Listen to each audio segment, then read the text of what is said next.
Orang yang kenal Allah itu yajma' baina khairil fariqain, mampu menggabungkan dua perspektif ini. Di saat dia mengalami kebaikan, dia bersyukur, dan saat dia mengalami keburukan, dia bersabar. Di saat dia taat, dia mensyukuri taatnya. Di saat dia maksiat, dia tobat dari maksiatnya. Ciri-ciri orang yang arif, yang mengenal Allah, kalau maksiat tahu cara tobat. Kalau orang tidak kenal Allah, karena maksiat, ya sudahlah maksiat aja, gitu. Ya sudahlah kecemplung sekalian. Nah ini nggak tahu cara pulang. Ini bahaya orang awam bermaksiat. Oleh karena itu Imam Abu Yazid atau Junaid ditanya, hal yaznil wali, apakah wali Allah berzina? Ada pak pertanyaan begitu? Apa jawaban beliau?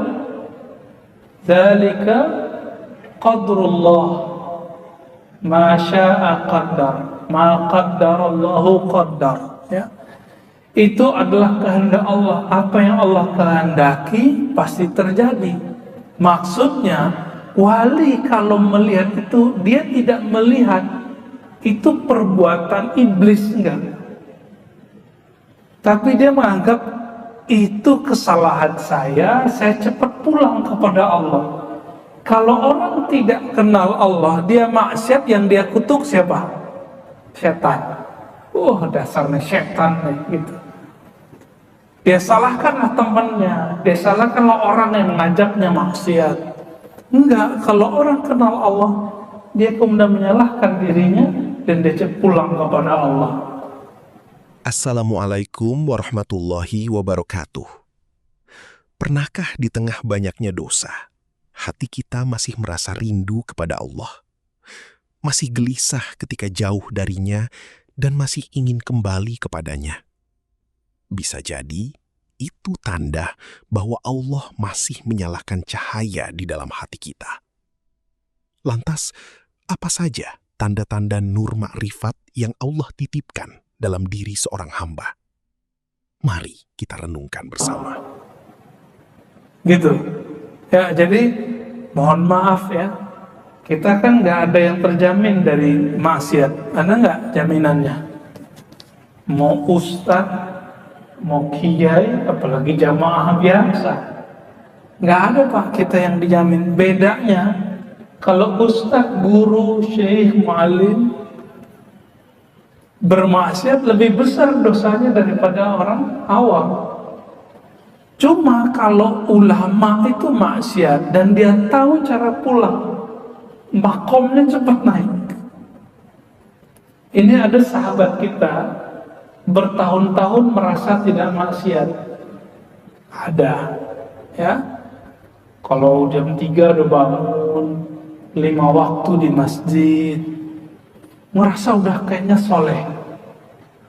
Akhirnya merasa dirinya suci. Lama-lama dia benci dengan tetangganya nggak pergi ke sholat subuh ke masjid. Ada perasaan begitu. Lama-lama dia menganggap orang yang nggak sepengajian dengan dia itu jahil semua. Lalu apa yang terjadi? Dia berpikir, aku sudah taat, tapi kok nggak bisa nangis ya kalau istighfar. Malam-malam, wabil ashari hum yastaghfirun. Begitu dalam surat Zariyat, pada waktu sahur mereka beristighfar kepada Allah, minta ampun kepada Allah. Tapi kok nggak ada sentuhan di kolbunya, ada perasaan di hatinya. Ini apa yang salah ini? Akhirnya diminta kepada Allah, ya Rabb, kenapa hatiku sekeras ini? Udah ikut muhasabah nggak nangis-nangis pak, malah ngejekin ustadz mentor muhasabahnya. Ustadz ini ya, buat cerita palsu lagi gitu ya. Apalagi yang dulu pakai musik ya, dia dapat taklim musik haram ya, sudah lewat, sudah nggak bisa tersentuh. Akhirnya dengan izin Allah, tapi Allah tidak meridhoi maksiat. Dia terjebak dalam maksiat. Ketika dia terjebak maksiat, dia terpapar maksiat, lagi asik-asik maksiat, selesai maksiat itu dia lakukan. Kan dalam hadis dikatakan, apabila syaitan selesai menggoda Bani Adam, maksiatnya, maka dia pergi. Jadi habis orang maksiat tuh malaikat, iblisnya pergi, Pak. Kalau iblisnya pergi, setannya pergi, apa yang terjadi?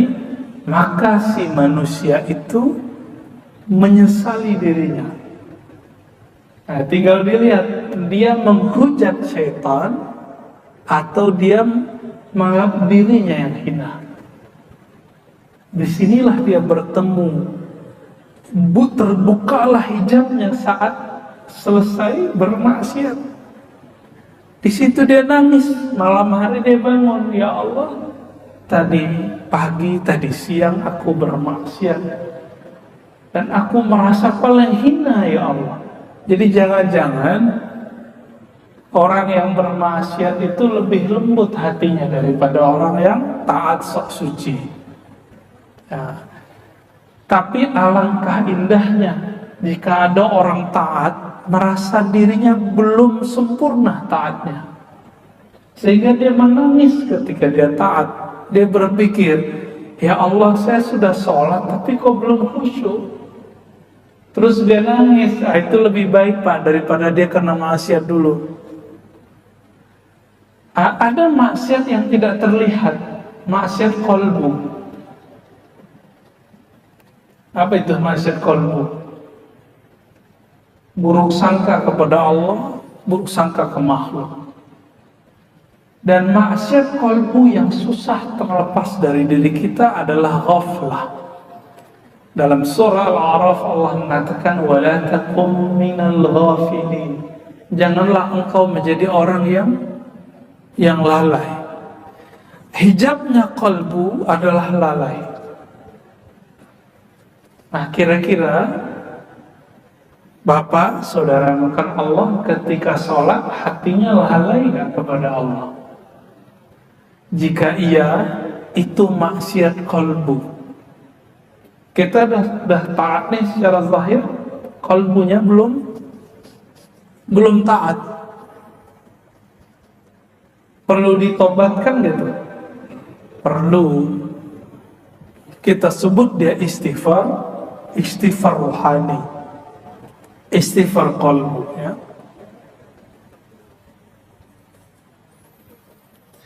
Berdasarkan ini semua, Bapak Ibu saudara makan Allah, dapat kita pahami dari hikmah yang pertama yang kita bacakan itu, bahwa ciri-ciri orang yang tidak kenal Allah, dia ingin sesuatu terjadi sebelum saatnya.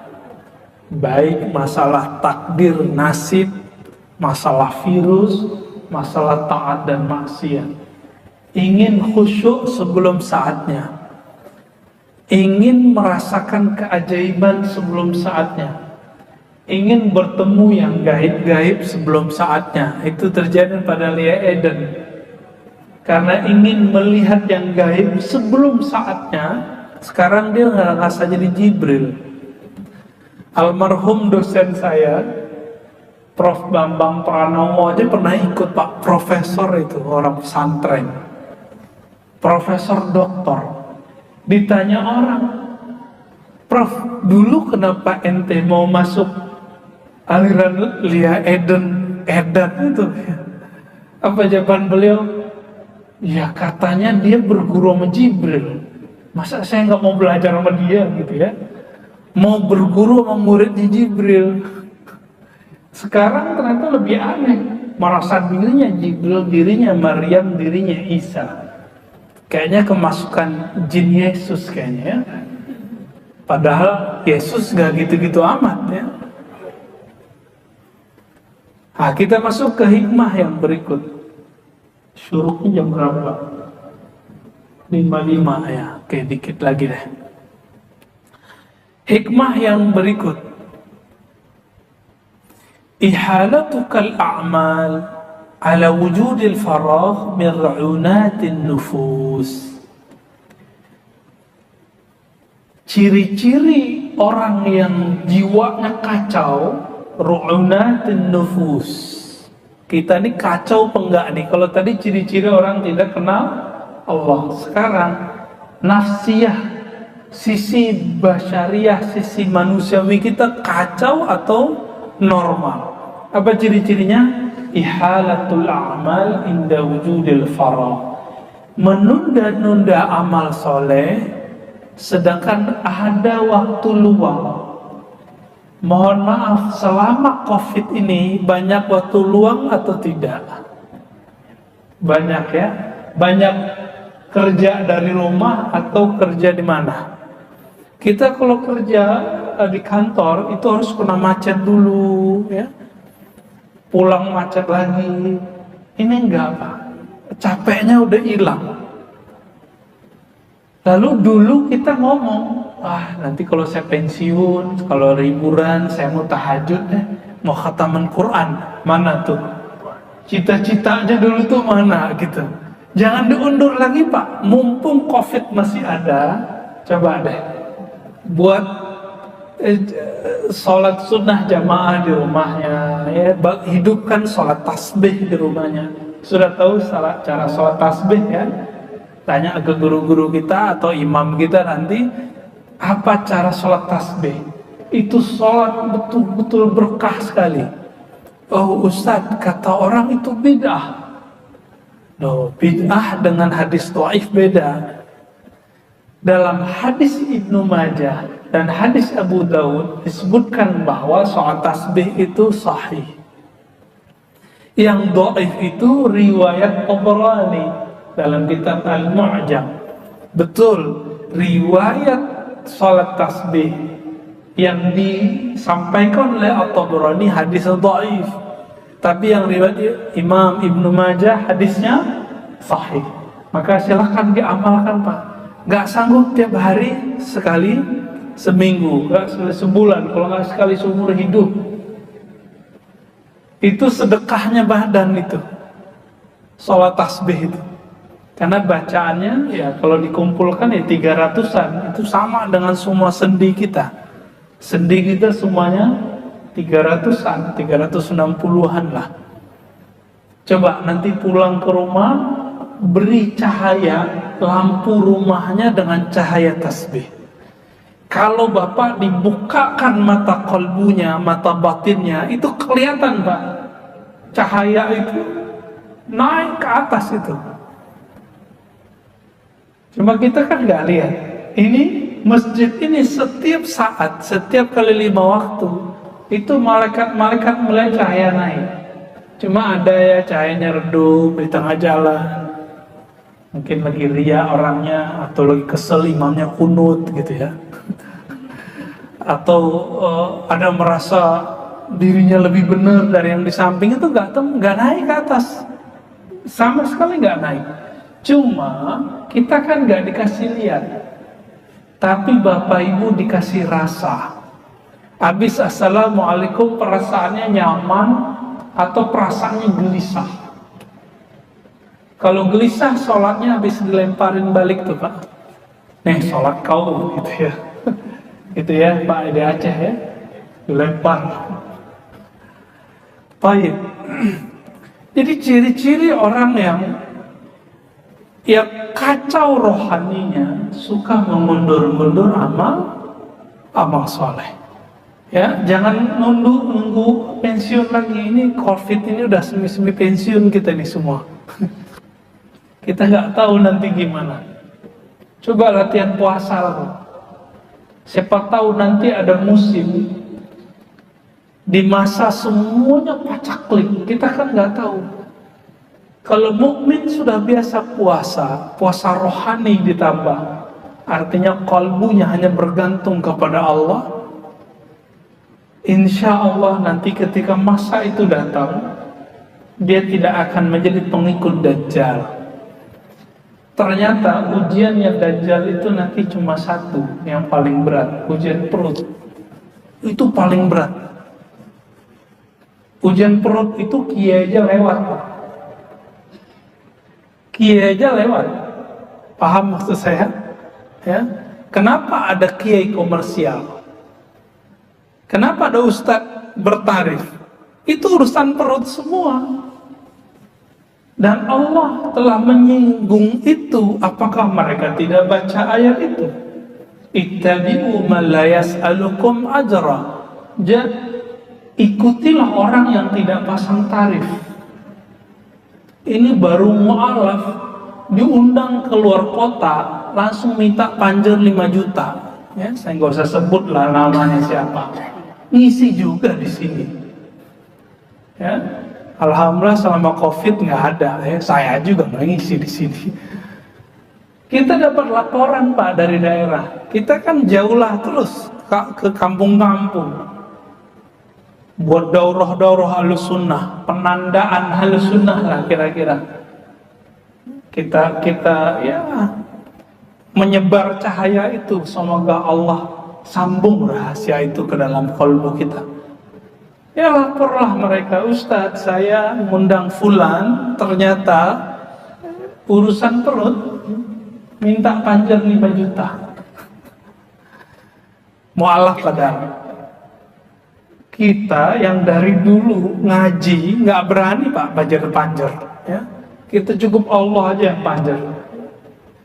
Semoga itu jadi jaminan kita bisa disebut dai ilallah, pendakwah kepada Allah, bukan dai ilal fulus, ya. Dai ilal butun, ya, ke perut, bukan. Nah ini berat, ujian perut itu berat sekali. Ini yang dikatakan oleh Imam Syarqawi dalam Syarah Al-Hikam, kitab yang lain, Asy-Syuhrah qabla al-kamal sarmun qatil. Ingat nih kalimat ini. Populer, terkenal sebelum matang rohaninya, itu bisa membunuh kalbunya. Nggak punya hati nanti. Nggak punya hati sama sekali.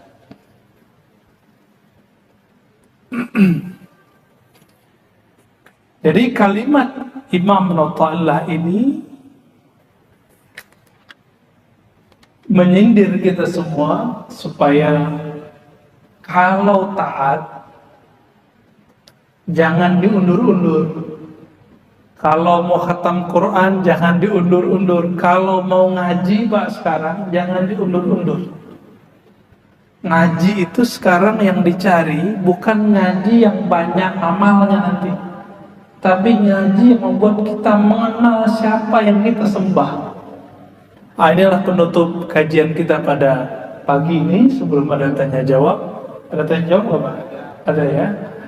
Wa ma khalaqtul jinna wal insa illa liya'budun. Terjemahan biasa orang apa? Tidaklah aku ciptakan jin manusia kecuali untuk menyembahku. Itu terjemahan harfiah. Coba kita lihat terjemahan ilmu ma'rifatullah yang diwariskan oleh Sayyidina Ibnu Abbas radhiyallahu ta'ala anhuma. Apa kata beliau? Wa ma khalaqtul jinna wal insa illa liya'rifun.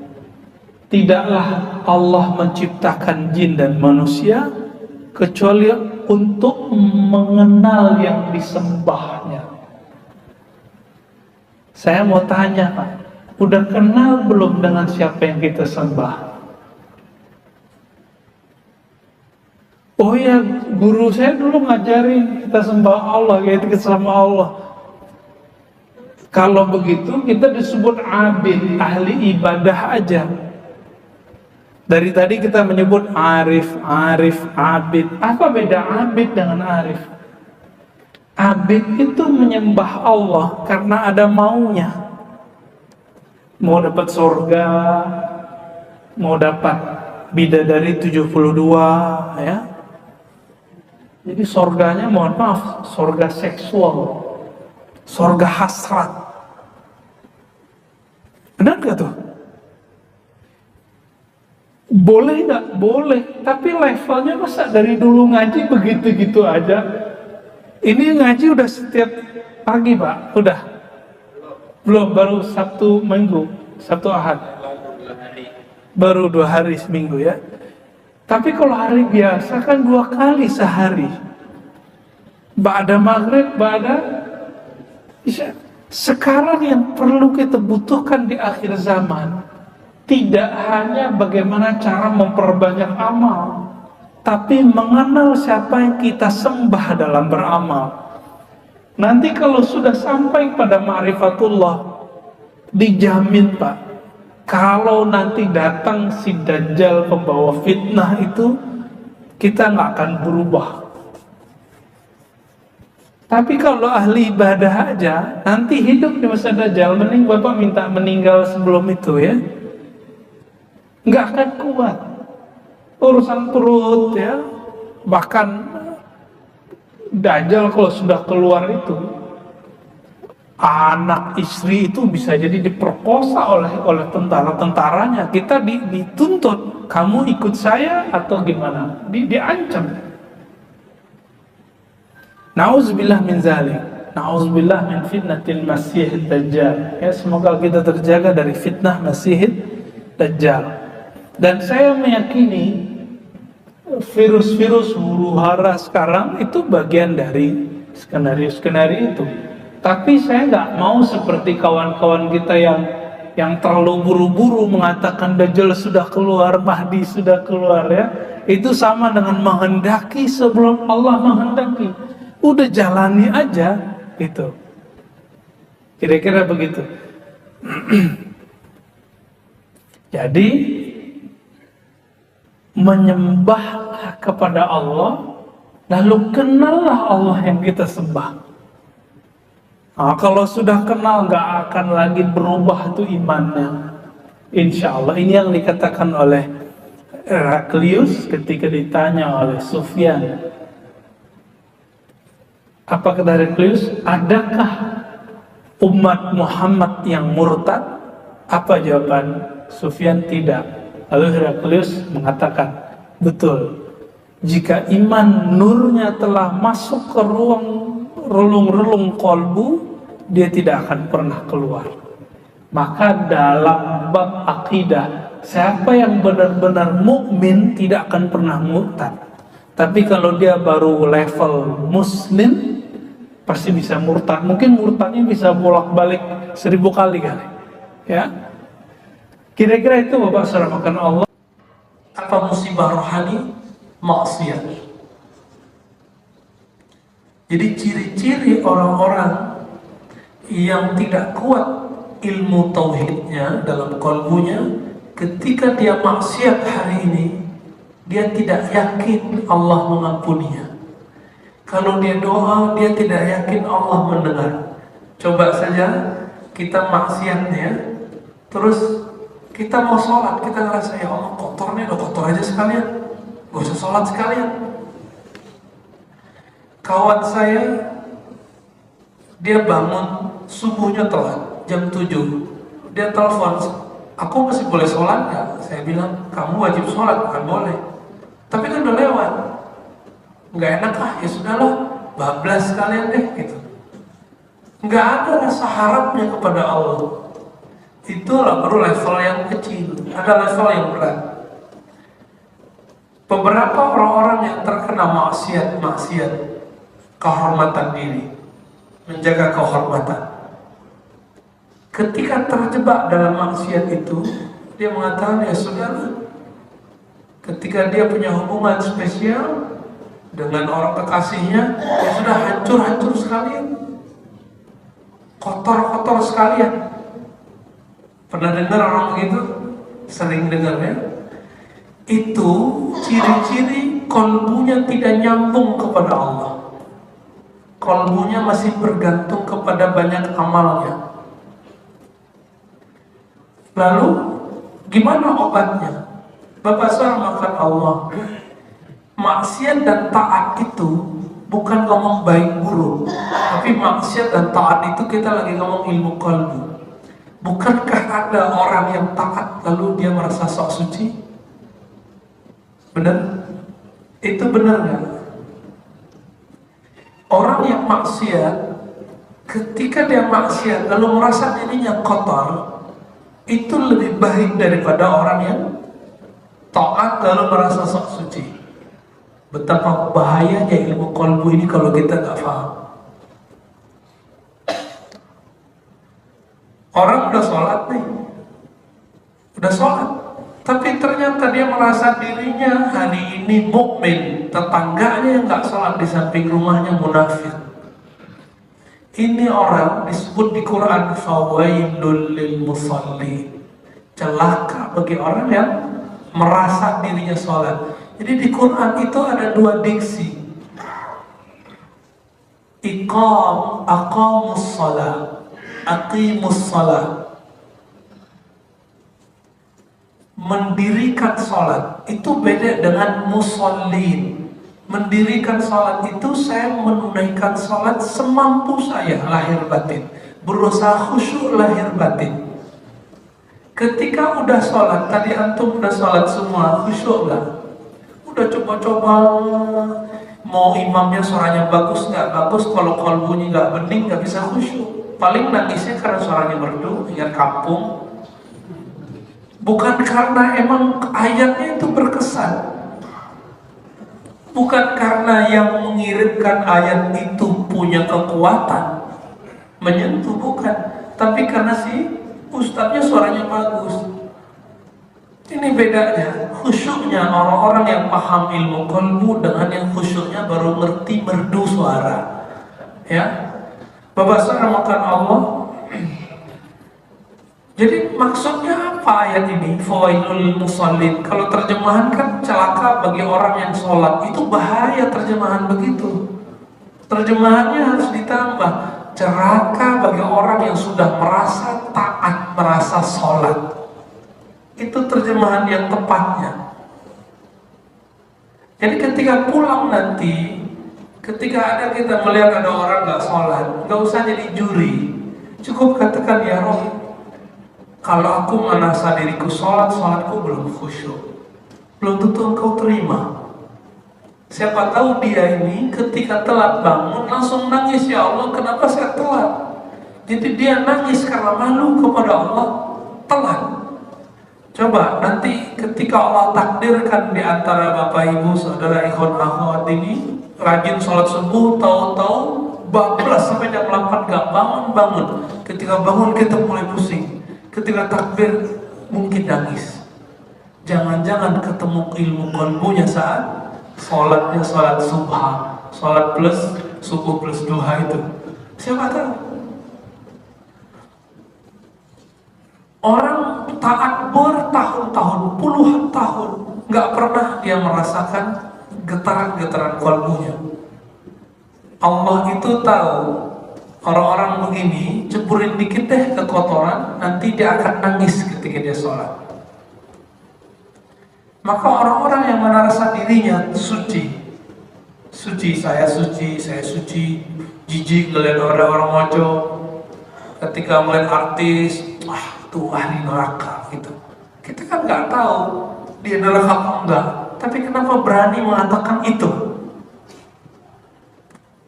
Orang-orang ini Allah akan ceburkan kepada apa yang dia benci. Benci kalian orang mojok, nanti Allah akan buat kita mojok dengan orang-orang yang tidak halal. Kita jijik melihat orang yang buka aurat, nanti mata kita akan Allah buat, rasain nih ya, terpapar oleh aurat-aurat yang terbuka. Saya ini sok suci Pak, lalu tiba-tiba Allah setting pergi bulan puasa ke Paris dakwah di sana, jadi ustadz di sana.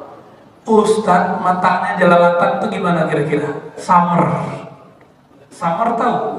Udah gimana bajunya mereka? Ya, saya puasa makan minum, tapi mata saya nggak bisa puasa. Tapi ketika pulang saya bingung nangis, ya Rob, baru kali ini ngerasain puasa, kok mata saya nggak bisa ditahan. Ya, kulitnya mereka kan bening-bening Pak ya. Kulit kita selalu mateng semua ya, mateng semua, jadi mata kita udah gosong kulitnya. Di sono gosongnya karena nggak mau kedip. Ketika pulang puasa nggak tanggung-tanggung, kita puasa di sana 18 setengah jam. Suci banget tuh ya. Suci apaan ya? 5 jam terpapar di jalan, di kayak MRT kita, metro namanya, di bus. Ya Allah. Ya. Saya merasa selama dua kali ke sana merasa betul-betul tidak puasa. Gak kuat. Ya. Ustadz itu. Ustadz apaan ya? Akhirnya merasa, ya Allah, baru kali ini saya merasa puasa saya itu nggak berkualitas. Dan ketika kita berbuka ada mata agak air netes sedikit ya, ya Allah, aku berbuka dari apa ini? Udah dari tadi berbuka, ya. Saya itu cuma puasa dari air dan makanan, tapi mata saya udah berbuka, ya kan? Otak saya udah berbuka ya. Kalbu saya sudah berbuka. Ini yang kemudian jauh dari istri lagi Pak. Ya salam ya. Di saat itu terjadi, ada orang yang terpapar setiap hari, akhirnya dia berpikir, percuma nih puasa begini, udahlah nggak usah puasa. Ini yang dikatakan oleh Imam Mu'ta'illah. Ini ciri-ciri kamu bergantung kepada selain Allah. Apa itu? Amalmu. Mau beli surga nggak bisa pakai amal. Ya, mau beli khusyuk nggak bisa pakai amal. Nggak bisa beli ikhlas, nggak bisa pakai amal. Dia hanya bisa pakai ketulusan dan riyadhah. Tapi di sela-sela itu saya bertemu sahabat, nggak usah kita sebutkan namanya. Dia punya zikir setiap hari gak kurang dari 15.000. Di tempat yang betul-betul banyak yang kita sebut maksiat itu, ternyata masih ada wali-wali Allah, kekasih-kekasih Allah. Setiap hari zikir 15.000. Saya baca riwayat Abu Hurairah, zikir Abu Hurairah sebelum tidur 12.000. Dia sehari semalam 15.000. Berarti kalau Abu Hurairah itu malamnya doang 12.000. Malam dong Pak. Kita gimana? Baru zikir pagi sore udah ngerasa kayaknya ikhwan ya. Udah ngerasa kayaknya hero Islamnya kuat. Sorry ya, itu belum ada apa-apanya.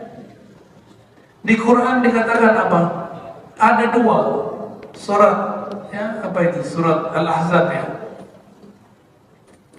Ya ayyuhalladzina amanu dzkurullaha dzikran katsiran. 1.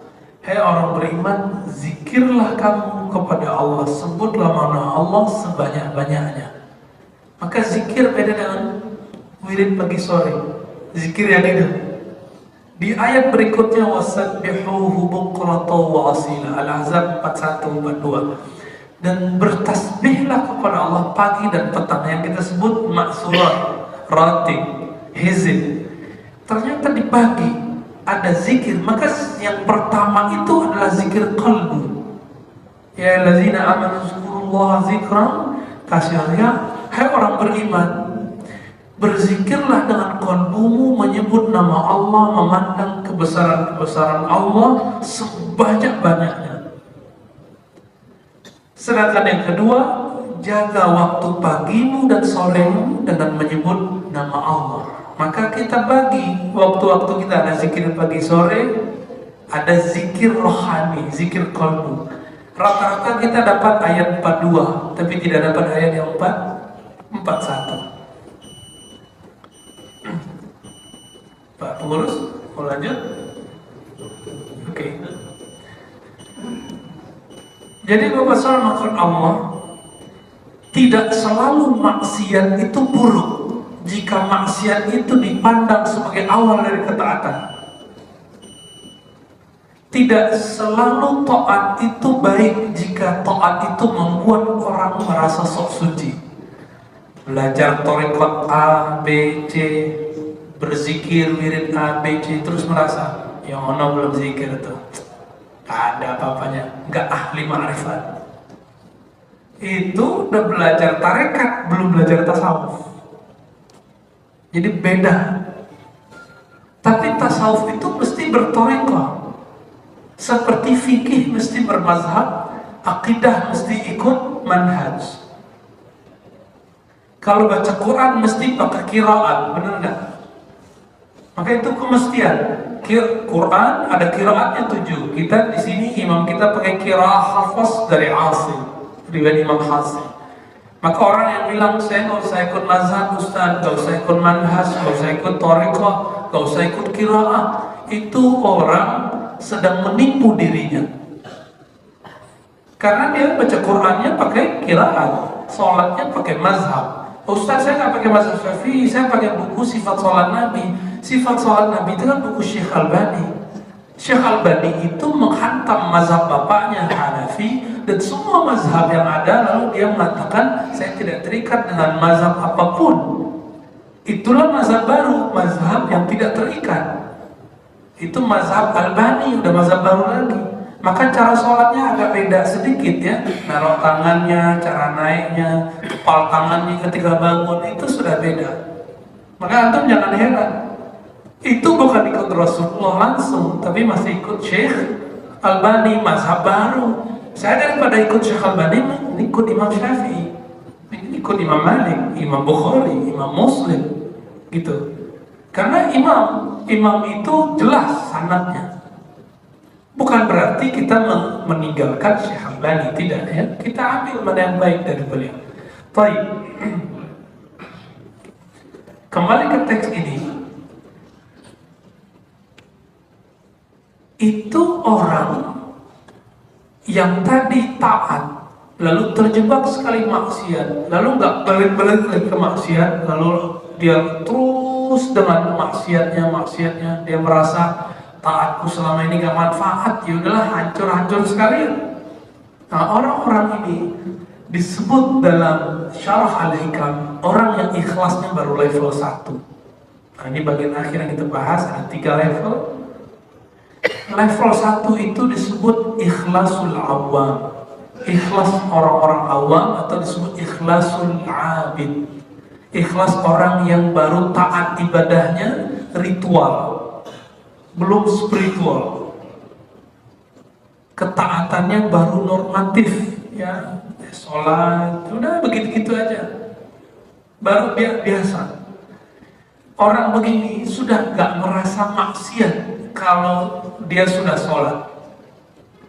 Walaupun sholatnya gak khusyuk, yang penting dia udah sholat, udah jamaah, udah merasa dirinya sesuatu. Orang-orang ini rentan terkena bab ini.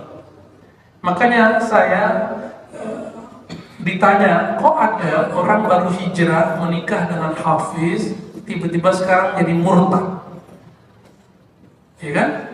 Artis itu, antum gak boleh benci anaknya. Itu suatu saat kalau kita benci terjadi sama kita. Ya, dia lagi semangat ingin memperbaiki dirinya dan berjodoh dengan seorang hafiz. Tapi ternyata untuk memperbaiki kalbu nggak bisa pakai hafal Quran. Untuk meluruskan kalbu harus pakai isi Al-Quran. Ini yang disebut al-hikmah. Makanya Rasulullah itu metode dakwahnya bukan hafalan. Kalimatnya berapa? Yatlu, di surat Al-Jumu'ah ayat 2. Yatlu alaikum ayati. Misi pertama bacain, itu hafalan. Tapi ada yang berikutnya. Wa yu'allimuhumul kitab wal hikmah. Tapi sebelumnya yuzakihim, ya, membersihkan mereka, mempurifikasi mereka, mentazkiyah mereka. Lalu yu'allimuhumul kitab wal hikmah, mengajarkan mereka kitab dan hikmah. Jadi dibedakan kitab dan hikmah. Meskipun dalam syarah-syarah hadis hikmah dikatakan sunnah, tapi bagi ahli zikir hikmah itu adalah ketajaman qalbi, wisdom, ya, kebijaksanaan seorang Nabi Sallallahu Alaihi Wasallam.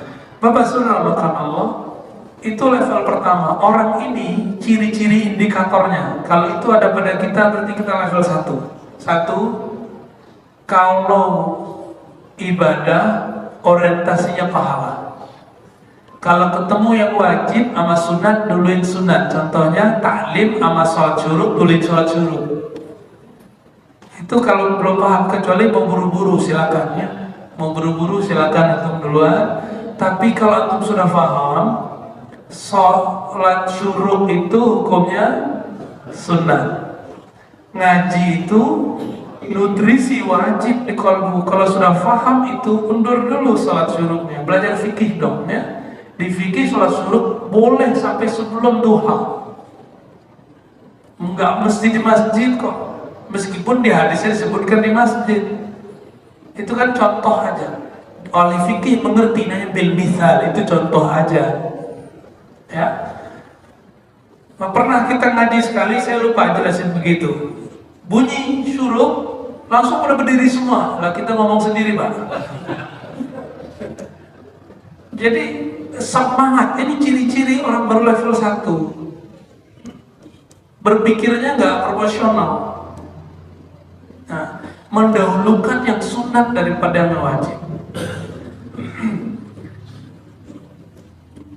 Jadi ciri-cirinya yang pertama tadi apa? Ngejar pahala. Salah kan ngejar pahala? Nggak salah untuk level 1. Takut dosa, iya. Kita takut siksa, itu level 1.